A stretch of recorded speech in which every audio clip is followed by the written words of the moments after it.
My once doting and loving husband now ignores our daughter and snapped that life would be easier without her. I'm devastated, and don't know what to do. Posted by you/practical_like5275. I'm posting this on a throwaway account because my husband knows my main account and I feel bad about bringing our problems to the internet, but I don't have anyone else I can turn to about this without risking things getting worse. I don't even know where to start with this. For some context, my husband, 38M, and I, 42F, have been together for nearly 16 years and married for 10. We met while he was passing through the city I lived in at the time for work-related reasons.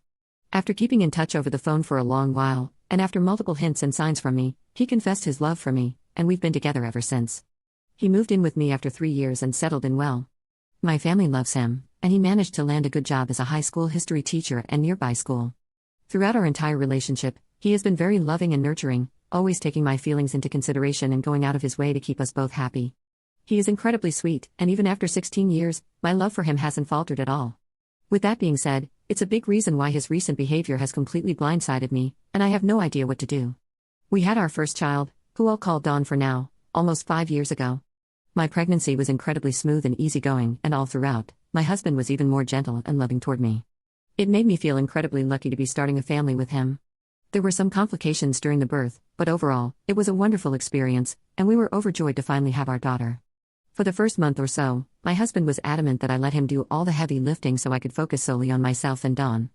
During this time, he took care of nearly all the house chores, with my parents and sister often stopping by to help with Dawn and other tasks, and made sure to spend time with Dawn whenever I needed a break. Once we both returned to work, he called my parents during his lunch break to check in. During Dawn's later infancy and early baby years, he eased up a bit on his checking in, but by no means did he give her less attention. Over time, though, I noticed that he was gradually spending less and less time with Dawn and seemed to be focusing more on work. I love Dawn with all my heart and am incredibly grateful she is in our lives, but I'd be lying if I said she was an easy child. She is very stubborn and lively for her age, so when my husband and I aren't scrambling to make sure she doesn't hurt herself or get into mischief, we're busy calming her down from tantrums. It can be exhausting. What's more concerning is how much this seems to be wearing on my husband. Nowadays, he's less motivated and energetic than he used to be. He's still sweet to me, but he's starting to pull away from me and Dawn. Our life in the bedroom has become completely non-existent. The most upsetting thing I've noticed recently, though, is how distant he's become with Dawn. The other day, during breakfast, she was excitedly trying to tell him about a show she'd been watching. He just put his cereal in the fridge and walked away. The look on Dawn's face when she asked me why he was ignoring her completely broke my heart. Another issue is how little he's doing to help with Dawn. Every morning, I wake up early to get her dressed and fed for the day, drive her to school, and pick her up later. I take her to every doctor appointment, dentist visit, playdate, and school event. It feels like the only time my husband spends with Dawn is after she gets home from school and when he makes dinner. This has led to many arguments where I ask him why he doesn't put more effort into his relationship with Dawn. He always gets defensive and never gives me a clear answer. What prompted me to post here was an argument we had earlier this week. I was about to take Dawn to the babysitter since no one would be home to care for her. I honestly can't remember how it started, but it quickly escalated. Many hurtful words were exchanged, and I'll admit that some of the things I said were out of line. He started ranting about how much he's done for our family and how hard this is for him. I interrupted, asking how it could be so hard for him when I'm the one doing everything related to Dawn. He snapped, saying that if it weren't for her, things wouldn't be this hard. After he said that, we both went quiet. I probably would have torn into him, but I was too shocked. He suddenly decided he needed to go for a walk to clear his head. I've been completely shaken since that argument. I thought he was happy and just going through a rough time. After that comment, though, I've been rethinking every aspect of our relationship since Dawn was born. I feel heartbroken and numb. I don't know where to go from here. My husband and I have hardly spoken since the fight, and honestly, I don't even know what I'd say. At this point, I'm drained. I love him very much, but if he doesn't start getting his act together, I'm not sure I can handle this much longer. What can I do? I can't imagine my future without him, and I don't want a divorce, but I'm stressed, exhausted, and trying not to cry myself to sleep tonight thinking about it. Update 2 days later. A lot has happened since I last posted, and honestly, I don't know where to begin. I guess I should start by saying that my husband and I are going to couples counseling, and I'm very optimistic about things returning to the way they were before everything started to boil over. I want to take a moment to thank everyone who commented and helped me understand what he and I are going through and how to navigate it. Someone even recommended an episode from a podcast that helped me a lot. I didn't expect this post to get so much attention, but I'm very grateful for everyone who left helpful and insightful advice. That being said, this update is going to be long, so apologies in advance. When I originally posted, the argument that sparked it had happened almost a week prior. Now, it has been a little over a week since that argument. The day after I posted, I decided to look into therapy and counseling for both my husband and me, as well as play therapist for Dawn. Some people suggested that her dysfunction wasn't normal and that she might be going through something, either related or unrelated to my husband's and my behavior. I spent the entire day making a list of what I needed and wanted to bring up during the talk I planned to have with my husband later that day. I was obsessing over what I wanted to say and how to say it, as many of you suggested being gentle with my wording and encouraging honesty and transparency. Dawn was sick and stayed home from school, so I alternated between preparing for the talk and taking care of her while my husband was at work. Around 12:30 p.m., I was getting some medicine for my daughter when my husband called me. I answered, and he asked how my day was going and if there was anything I needed him to do after work or when he got home. I was a little surprised since he hadn't called me during his lunch break in a long time, and I might have been imagining it, but it sounded like he'd been crying because his voice was raspy and quiet.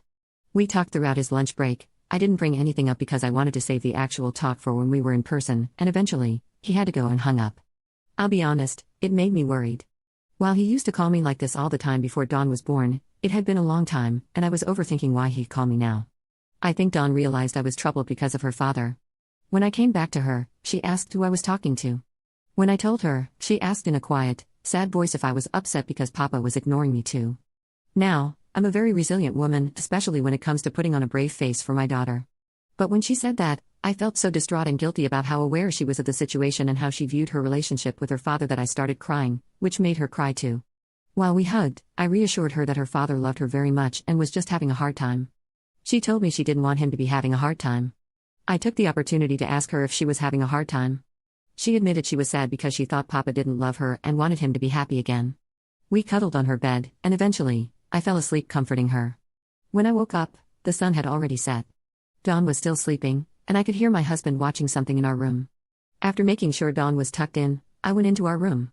When my husband noticed me, he paused the show and asked how I slept. I told him I slept fine and asked how his day was. He said it was fine too.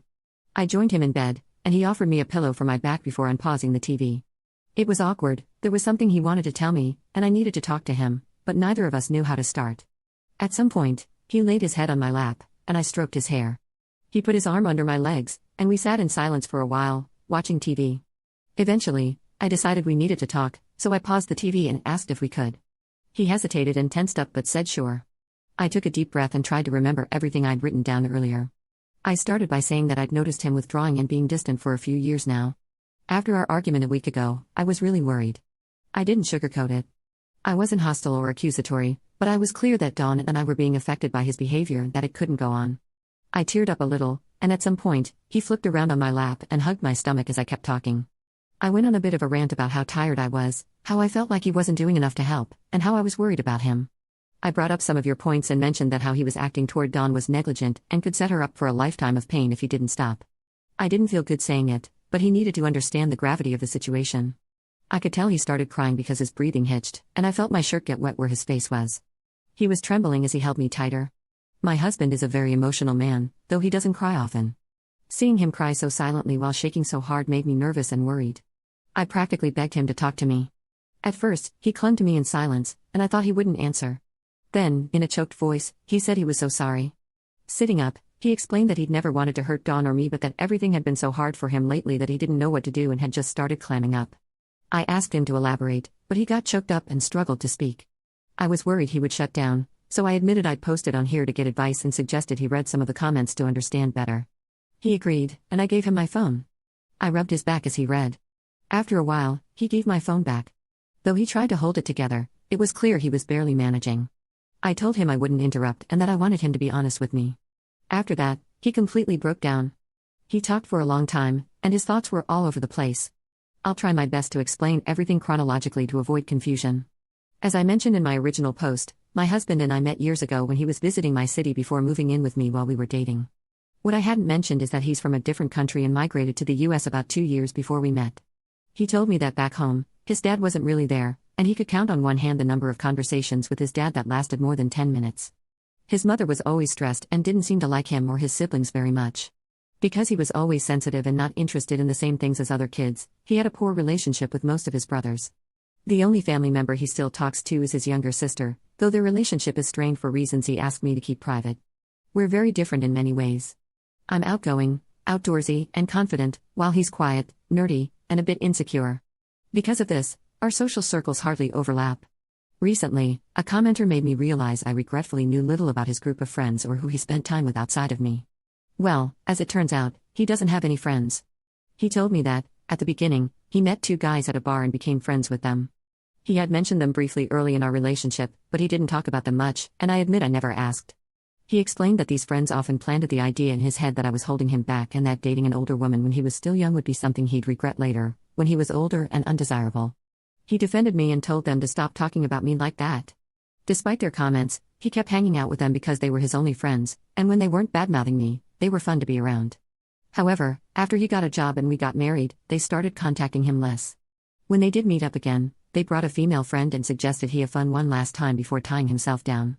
This led to a huge fight that nearly became physical until the woman stepped in to separate them. My husband came home that day in a horrible mood. I vaguely remember that day, and when I asked him why he was upset, he claimed he'd gotten into an argument at the grocery store. I didn't believe him even then, but I chose not to press him because he clearly didn't want to talk about it. Since then, he said, he's had an impossible time making new friends. While he's adjusted to the cultural differences in America, he still feels incredibly lonely and isolated. For nearly 16 years, he has tried to fill the void of social interaction through one work friend or by channeling all his time and energy into me. When Dawn was born, he put everything he had into caring for her and me, hardly stopping to relax. He said anytime he paused, the loneliness hit him again, and he was reminded of what he was missing. Through tears, he admitted there were times he was tempted to drink or harm himself just to escape the feelings, but he refrained because he wanted to be strong for us and didn't want to fall into the same patterns of alcoholism that ran in his family.